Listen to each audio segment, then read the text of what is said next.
அனைவருக்கும் அன்பு வணக்கம். ஆஹா, கடைசியில் நாம சொன்ன மாதிரியே நடந்துடுச்சு பார்த்தீங்களா சார்? ரொம்ப டம்போட்டு ஊதுறீங்க, காது கிழியுது அப்படின்னு நம்ம எடிட்டர் தம்பி. இவனெல்லாம் வச்சுன்னு ஒரு சேனலே நடத்த முடியாது. நாம் எங்கே அரசியல் நடத்துறது? சரி, ஓகே, நாம் எதிர்பார்த்த மாதிரியே சந்தோஷமா? சரி, ரைட்டு. அண்ணாமலை அவர் இந்த தேர்தலில் போட்டியிடவில்லை. நம்ம ஆரம்பத்திலேருந்து சொல்லிட்டு இருந்தோம் அவர் போட்டியிடுவது சரியில்லை அப்படின்னு. இதில் பியூஷ் கோயல் அவர்கள்கிட்ட கேட்டிருக்காங்க பத்திரிகையாளர்கள்லாம், ஏங்க அண்ணாமலை பேர் லிஸ்ட்டில் இல்லை அப்படின்னும் போது அவர் ரொம்ப அழகாக பதில் சொல்லியிருக்கார். இந்த கேண்டிடேட் செலெக்ஷன் அப்படின்றது ஸ்டேட் பார்ட்டி யூனிட்டோடைய இன்புட்ஸு, அதுக்கப்புறம் அந்த போட்டியிட விரும்பும் வேட்பாளர்களது விருப்பம், இதையெல்லாம் கணக்கில் எடுத்துட்டு தான் இந்த லிஸ்ட்டு ரிலீஸ் பண்ணியிருக்கோம். அண்ணாமலை அவர் ஒரு டெடிக்கேட்டட் பார்ட்டி சோல்ஜர். அவர் நான் மாநிலம் முழுக்க பிரச்சாரம் பண்ணணும், என்னை ஒரு தொகுதியில் சுருக்கிடாதீங்க அப்படின்னு கேட்டுக்கிட்டார். அதனால் அவர் பேர் லிஸ்ட்டில் இல்லை அப்படின்னு சொல்லியிருக்கார். நாமளும் இதைத்தான் ஆரம்பத்துலேருந்து சொல்லியிருந்தோம். சரி, ஓகே, ரெண்டும் ஒத்து போகுதுன்னு வச்சுக்க, போதுமா? அதாவது இந்த தேர்தலை பொறுத்த வரைக்கும் அவரை அந்த பாராளுமன்ற தேர்தலே சொல்லியிருந்தோம், அவரை ஒரு தொகுதியில் கட்டி போடாதீங்க அப்படின்னு.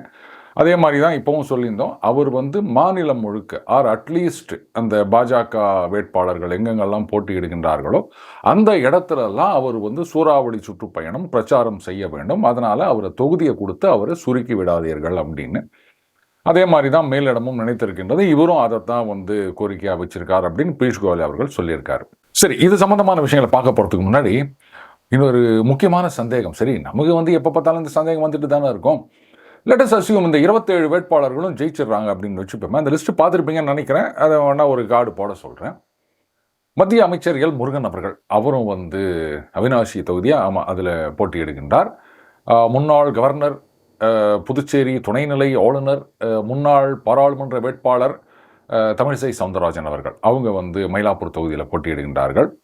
சரி, இப்போ அந்த 27 பேரில் 27 பேரும் ஜெயிச்சிடுறாங்க அப்படின்னு வச்சுப்போமே. சட்டமன்றத்தில் போனால் பாஜக சட்டமன்ற கட்சி தலைவராக யார் இருப்பாங்க? என்ன சார் இந்த நேரத்தில் உங்களுக்கு இந்த டவுட் வருது அப்படின்னீங்களா? எல்லாத்தையும் முன்னாடியே கிளியர் பண்ணிக்கிறது நல்லது இல்லையா? இப்போது தமிழக பாஜக தலைவர் அப்படின்ற முறையில் நயினார் நாகேந்திரன் அவர்களை சட்டமன்ற பாஜக தலைவராக போடுவாங்களா? அப்படி இல்லாட்டா சரிங்க, பாஜகவில் அவரும் 2 டைம் எம்எல்ஏ, வானதி சீனிவாசன் அவர்களும் 2 டைம் எம்எல்ஏ, ஆனால் இவங்க ஆரம்ப காலத்திலிருந்து பாஜகவில் இருந்து வருகின்றார்கள், அதனால் வானதி சீனிவாசன் அவர்களை போடணும் அப்படின்னு சொல்லுவாங்களா? இல்லைன்னா இருங்க, இவங்களாவது 2 டைம் எம்எல்ஏ, ஆனால் இவங்க 2 ஸ்டேட்டுக்கு கவர்னராக இருந்திருக்காங்க, நம்ம தமிழிசை சவுந்தரராஜன் அவர்கள். அதுக்கப்புறம் பாராளுமன்ற வேட்பாளராக வேற இருந்திருக்காங்க, தோற்று போயிட்டாங்க. அதனால் அவங்கள தான் முன்னாள் தலைவர் வேற. ஆமாம், அது மட்டுமா, அந்த நோட்டாவுடன் போட்டி போடும் கட்சி அப்படின்ற காலத்திலிருந்து தமிழகத்தில் தாமரை மலர்ந்தே தீரும் அப்படின்னு சொல்லிட்டு வந்தவங்க. இவ்வளோ குவாலிஃபிகேஷன்ஸ் இருக்குது. அதனால் அவங்கள சட்டமன்ற பாஜக கட்சி தலைவராக போடுவாங்களா?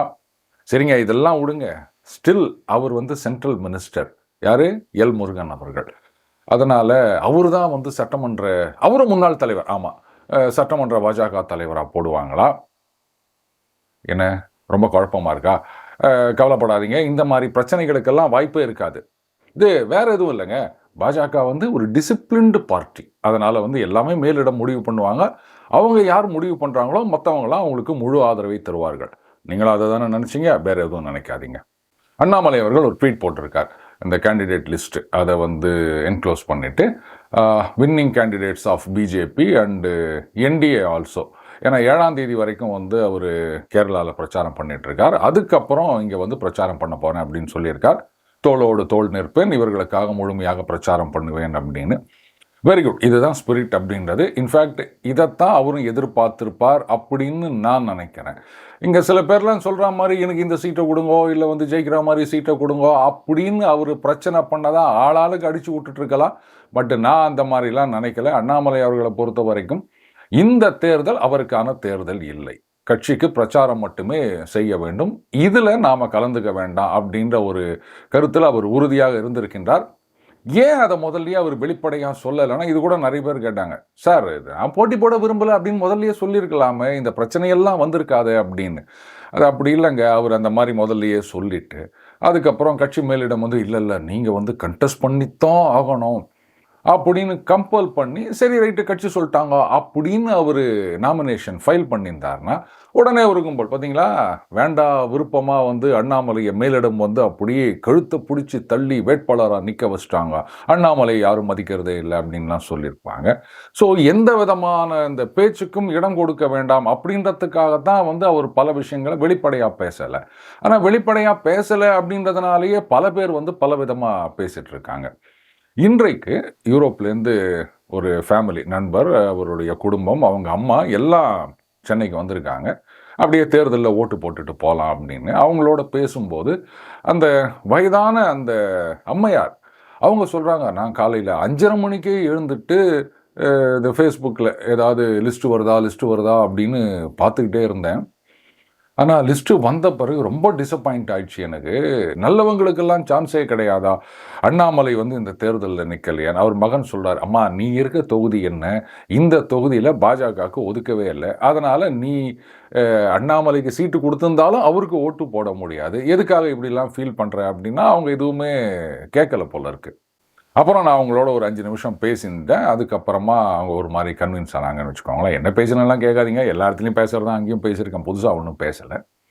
இன்றைக்கு வந்து அண்ணாமலை ஆதரவாளர்கள் அவங்களுக்கு இருக்கின்ற ஒரு dilemma, to be or not to be அப்படின்றதெல்லாம் இப்போ கிடையாது. அவங்கெல்லாம் வந்து பாஜகவுக்கு கிடையாது, என்டிஏக்கு கிடையாது, இங்கேயா அங்கேயா அப்படின்னு நல்லா யோசிச்சு பாருங்க. இந்த தேர்தலில் ஒருவேளை அந்த என்டிஏ கேண்டிடேட்ஸ் அவங்க ஜெயிக்கலை அப்படின்னு சொன்னால் ஸ்கொயர்லி அந்த பழி அப்படின்றது அண்ணாமலை அவர்கள் மேலே தான் விழும். பார்த்தீங்களா, அவருக்கு சீட்டு கொடுக்கல, அதனால் இவர் வந்து அவர் ஆதரவாளர்கள் வார் ரூம் இவங்கெல்லாம் சேர்ந்துட்டு பாஜக வேட்பாளர்களை தோற்கடித்து விட்டார்கள்.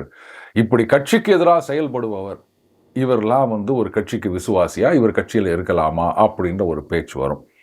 இதை சொன்னப்போ ஒரு நண்பர் என்கிட்ட ஒரு கவுண்டர் ஆர்குமெண்ட் வச்சார். சார், அப்படியே இன்னைக்கு அண்ணாமலை பிரச்சாரம் பண்ணி பாஜக வேட்பாளர்களில் ஜெயிக்கிறாங்கன்னு கூட வச்சுப்போமே, அப்போ என்ன சொல்லுவாங்க பார்த்தீங்களா, இது வந்து அண்ணாமலையால் கிடையாது, அதிமுகவால் தான் ஜெயிச்சுது அப்படின்னு ஒரு வார்த்தை வரும் சார். ஆனால் அதுக்கு பதிலாக அண்ணாமலைக்கு உரிய ரெகக்னிஷன் கொடுக்கல அப்படின்றதுனால ஒரு ஆதரவாளர்கள்லாம் வந்து வெறுப்பில் போயிட்டாங்க, அதனால் பாஜக தோற்றது அப்படின்றது வந்தாதான் அதுக்கப்புறம் மேலிடத்துக்கு அண்ணாமலையுடைய முக்கியத்துவம் புரியும் அப்படின்னு. இது எமோஷனலாக யோசிக்கும் போது கரெக்டாக தோணலாம். ஆனால் உண்மை என்னன்னா, அண்ணாமலையுடைய இம்பார்ட்டன்ஸ் அப்படின்றது மேலிடத்துக்கு நல்லாவே புரிந்திருக்கின்றது. யாரோ சொல்கிற மாதிரி இல்லை ஆதரவாளர்கள் நீங்கள் ஆசைப்படுற மாதிரி அண்ணாமலை நிந்தே தீர வேண்டும், வின்னிங் கான்ஸ்டிடுவன்சி அப்படிலாம் நினச்சிட்டு இருக்காதீங்க.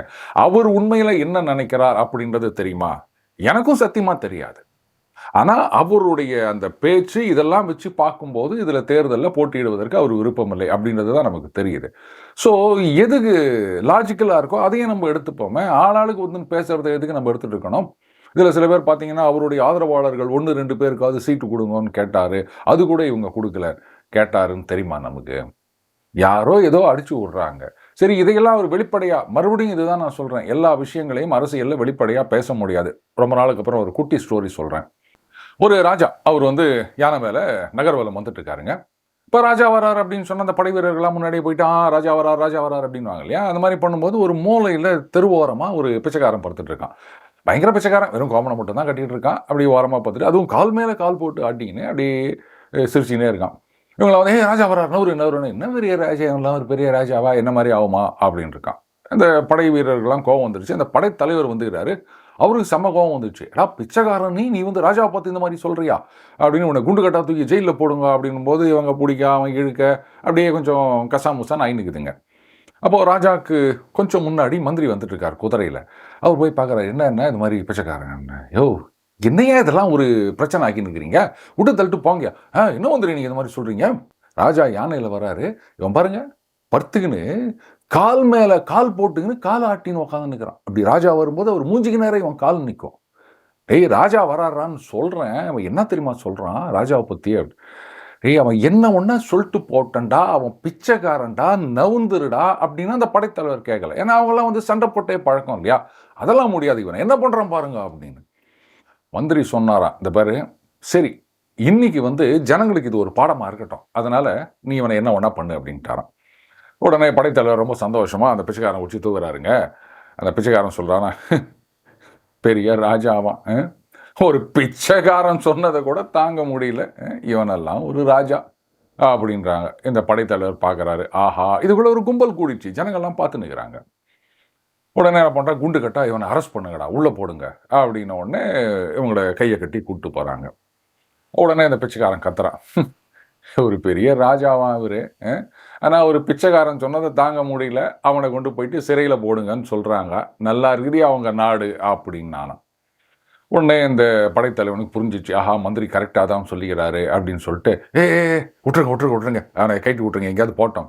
பத்தியா, பெரிய ராஜாவான், ஒரு பிச்சைக்காரனுக்கு பயந்துக்குன்னு என்னை பார்த்து மெர்சல் ஆகிட்டு தான் என்னை அவுத்து விட்டாங்க பாரு அப்படின்னானா அந்த பிச்சைக்காரன். இப்போ மந்திரி வந்தாராம். அந்த படைத்தலைவனை பார்த்து சொன்னார், அப்போவே சொன்னல, அவன் பாட்டுக்கு பத்துன்னு போகிறான், விட்டுட்டு போகிறான். அவன் ஏதாவது சொன்னால் சொல்லிட்டு போகிறான். இப்போ அவனை வந்து பிடிக்கிறேன், உள்ள தள்ளுறேன் அப்படி இப்படின்னு சொல்லிட்டு எவ்வளோ அசிங்கமாக போயிடுச்சு பாரு. இதெல்லாம் கண்டுக்காமல் போனோம். அவர் ராஜா எங்கேங்கிறாரு, இந்த பிச்சைக்காரன் எங்கேங்கிறான். அவன் வைத்தறிச்சல ஏதோ சொல்லிட்டு போகிறான், போவியா அதை விட்டு இவ்வளோ அசிங்கம் பண்ணிக்கிறப்பார். ஆனால் ஒன்று, ஜனங்களுக்கு ராஜாவை பற்றி தெரியும், அதனால் அவங்க இதை பற்றி கண்டுக்க மாட்டாங்க. இனிமேலாவது இந்த மாதிரிலாம் பண்ணாத அப்படின்ட்டு போனார். ரைட். இப்போ அண்ணாமலை அவர்கள் வந்து தமிழகத்தில் பிரச்சாரம் பண்ணணும் அப்படின்னா, இது எல்லா தொகுதியிலையும் நீங்கள் பிரச்சாரம் பண்ணுங்க. ஆனால் அதில் ரொம்ப கிரிப்டிக்காக ஒன்று சொல்லியிருக்காரோன்னு டவுட்டாக இருக்குது. வின்னிங் கேண்டிடேட்ஸ் ஆஃப் பிஜேபின்னு சொல்லியிருக்காரு. ஆல் வின்னிங் அப்படின்னு சொல்லலை, ஆல் 27 அப்படின்னு சொல்லலை. ஒருவேளை நான் ஏதாவது தப்பாக பார்த்துட்டேனோ, ஆப்டிக்கல் இல்யூஷனா. எனியோ நீங்கள் வந்து 27 தொகுதியிலையும் பிரச்சாரம் பண்ண வேண்டிய அவசியம் கிடையாது. அஃப்கோர்ஸ் அதிமுக வேட்பாளர்கள்கிட்டேருந்து கூட வந்து கோரிக்கை வரலாம் அப்படின்னு நினைக்கிறேன். அவங்க தொகுதியில் வந்து பிரச்சாரம் பண்ணணும் அப்படின்னு தப்பே கிடையாது. ஏன்னா இது வந்து என்டிஏவுக்கான எலெக்ஷன் அப்படி தான் பார்க்குறாங்க. ஸோ பிரச்சாரம் பண்ணலாம். ஆனால் ஒரு சில தொகுதிகளை தவிர்த்து விடலாம் அப்படின்னு நினைக்கிறேன். ஒன்று வந்து எடப்பாடி அவர்கள் தொகுதி, அதுக்கப்புறம் முன்னாள் அதிமுக அமைச்சர்கள் தொகுதி, அதெல்லாம் வேணாம்னு நினைக்கிறேன். அவங்களாம் ஹெவி வெயிட். ஸோ மற்ற இடங்களில் அவருடைய பிரச்சாரம் இருக்க வேண்டும். அடுத்தது பாஜக கேண்டிடேட்ஸ். இதில் வந்து மயிலாப்பூர் வேண்டாம். ஏங்க, அவங்க கவர்னராலாம் இருந்தவங்க அவங்களே சொல்லியிருக்காங்க, இதை பாருங்கள், நான் வந்து கவர்னர் பதவியை ராஜினாமா பண்ணிட்டு வந்தேன். ஏன்னா மக்களோடு இருக்க வேண்டும் அப்படின்றதுக்காக. ஏன் கவர்னர்னா மக்களோடு இருக்க முடியாதா? அதுவும் புதுச்சேரியில் துணைநிலை ஆளுநர் அப்படின்னு சொல்லும்போது கிரண்பேடி அவர்கள், இதுக்கு முன்னாடி அவங்க வந்து அங்கே லெஃப்டினன்ட் கவர்னராக இருந்தவங்க, அவங்க எப்படி மக்களாக எல்லா இடத்துக்கும் போயிருக்காங்க அப்படின்றது தெரியும். அண்டு புதுச்சேரியை பொறுத்த வரைக்கும் அது கவர்னராக இருக்கட்டும், முதலமைச்சராக இருக்கட்டும், மந்திரிகளாக இருக்கட்டும், எம்எல்ஏவாக இருக்கட்டும், எல்லாமே சாதாரணமாக மக்களாக தான் போவாங்களே தவிர எந்த விதமான கெடுபிடி பந்தா எதுவுமே கிடையாது. ஆனாலும் மக்களோடு இருக்க வேண்டும் அப்படின்றதுக்காக ராஜினாமா பண்ணிட்டு வந்தேன் அப்படின்னு சொல்லியிருக்காங்க. அண்டு மயிலாப்பூர் ஒன்றும் புதுசு கிடையாது, நாங்கள் எவ்வளோலாம் பண்ணியிருக்கோம் அப்படி இப்படின்னு சொல்லியிருக்காங்க. ஸோ அவங்க வந்து ஒரு ஹெவி வெயிட் கேண்டிடேட். எப்படி எடப்பாடி அவர்கள் முன்னாள் அமைச்சர்கள் அப்படின்னு சொன்னேன் இல்லையா, அந்த மாதிரி இவங்களும் வந்து ஒரு ஹெவி வெயிட் கேண்டிடேட். ஸோ அந்த தொகுதிக்கு அண்ணாமலை அவர்கள் பிரச்சாரத்துக்கு போக வேண்டாம்னு நினைக்கிறேன். அடுத்தது நயினார் நாகேந்திரன் அவர்கள். என்ன இருந்தாலும் அவர் வந்து மாநில தலைவர் இல்லையா, அங்கே வந்து அண்ணாமலை அவர்கள் பிரச்சாரத்துக்கு போக வேண்டாம். ஆல்ரெடி நயினார் அவர்கள் ஒரு ஹெவி வெயிட் கேண்டிடேட், போன தடவை வந்து ஜெயிச்சிருக்காரு எம்எல்ஏவா. ஸோ அங்கேயும் போக வேண்டாம். அதுக்கப்புறம் ரைட், இது வானதி சீனிவாசன் அவர்கள். ஏன்னா கோயம்புத்தூரில் வந்து பல ஆண்டுகளாக மக்களுக்கு பரிச்சயமானவர். கோவை தெற்கில் வேற இருந்திருக்காங்க. இந்த தடவை அங்கே செந்தில் பாலாஜி அவர்கள் போட்டியிடுகின்றார். இப்போ வந்து கோவை வடக்க அங்கே போட்டியிடுகின்றார்கள். ஸோ அவங்களும் ஒரு ஹெவி வெயிட் கேண்டிடேட். அதனால் அவங்க தொகுதிக்கு அண்ணாமலை பிரச்சாரத்துக்கு போக வேண்டாம். அதுக்கப்புறம் எல் முருகன் அவர்கள், அவர் மத்திய மந்திரியாக வேறு இருக்கின்றார். அதனால் வந்து அவரும் ஒரு ஹெவி வெயிட், முன்னாள் தலைவர் வேறு இல்லையா, அதனால் அங்கேயும் அவர் போக வேண்டாம்னு நினைக்கிறேன். ஆனால் எல் முருகன் அவர்களை வந்து இந்த தேர்தலில் போட்டியிட வைத்தது எதுக்குன்னு எனக்கு புரியலை. இந்த கிராஃப் அப்படின்றது இப்படி மேலே மேலே மேலே போனோம் அரசியல் வாழ்க்கை அப்படின்றது. ஆனால் பாஜகவில் மட்டும் எல்லாம் தலைகீழ பண்ணி நிற்கிறாங்க, இப்படி கீழேன்னு இறக்கி விட்டுனுக்கிறாங்க. இங்கே தமிழக பாஜக தலைவராக வந்தார், குறுகிய காலமே இருந்தாலும் அவருடைய செயல்பாடு வந்து நல்லாவே இருந்தது. முக்கியமாக அவர் தலைவராக இருந்த காலகட்டத்தில் வந்து இந்த பாஜகவை நக்கல் பண்ணுறது அப்படின்றது வந்து பெரிய அளவில் குறைந்திருந்தது.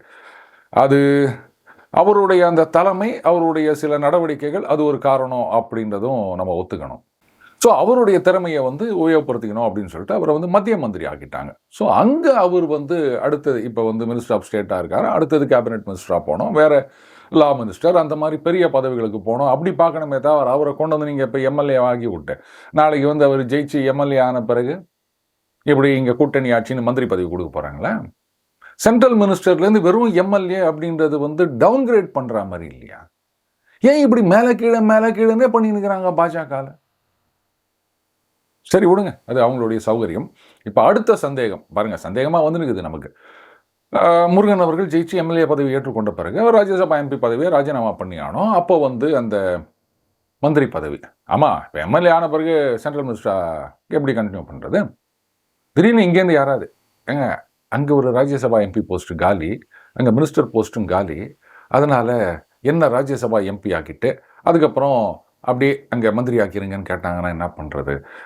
அது யார் கேட்பாங்களோ இல்லையோ, ஒருவேளை இந்த 27 பேரில் யாராவது தோற்று போயிட்டு எல்லாம் கபாலிக்கு தான் வெடிச்சோம், நம்ம என்ன சொல்கிறது, அந்த மாதிரி யாரும் பிரச்சனை பண்ணாமல் இருக்கணும் அப்படின்னு நம்புவோமாக. ஏன்னா அது டிசிப்ளின்டு பார்ட்டி இல்லையா? அதனால தான் வந்து கட்சி சொல்கிறதுக்கு முன்னாடியே இன்றைக்கே கட்சி விரோத நடவடிக்கை அப்படின்ட்டு யாரையோ ஒருத்தர் நீக்கிறதா செய்தி வந்திருக்கு. எப்படிங்க கட்சி அறிவிக்கிறதுக்கு முன்னாடி அவங்களே இந்த தொகுதி எம்எல்ஏ அப்படின்னு சொல்லலாம் அப்படின்னா, இப்போது தமிழிசை சவுந்தரராஜன் அவர்கள் இந்த மாதிரி 27 தொகுதி அப்படின்னு அதுக்கப்புறம் அந்த மயிலை தொகுதி ஒதுக்கிட்டாங்க அப்படின்ன உடனே எடப்பாடி அவர்களோட மயிலாப்பூரில் பிரச்சாரத்துக்கு போகிறாங்க.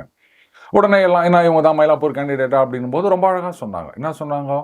அப்படி இல்லை, தென்சென்னை பாராளுமன்ற தொகுதி அந்த வேட்பாளர் அப்படின்ற முறையில் நான் இங்கே பிரச்சாரத்தில் கலந்துட்டேன் அப்படின்னு சொல்லிட்டு நீங்கள் மயிலாப்பூரில் போட்டி போடுவீங்களா அப்படின்னா, இல்லை தமிழகத்தில் எங்கே ஒன்றா போட்டி போடுவேன் அப்படின்னு சொன்னாங்க.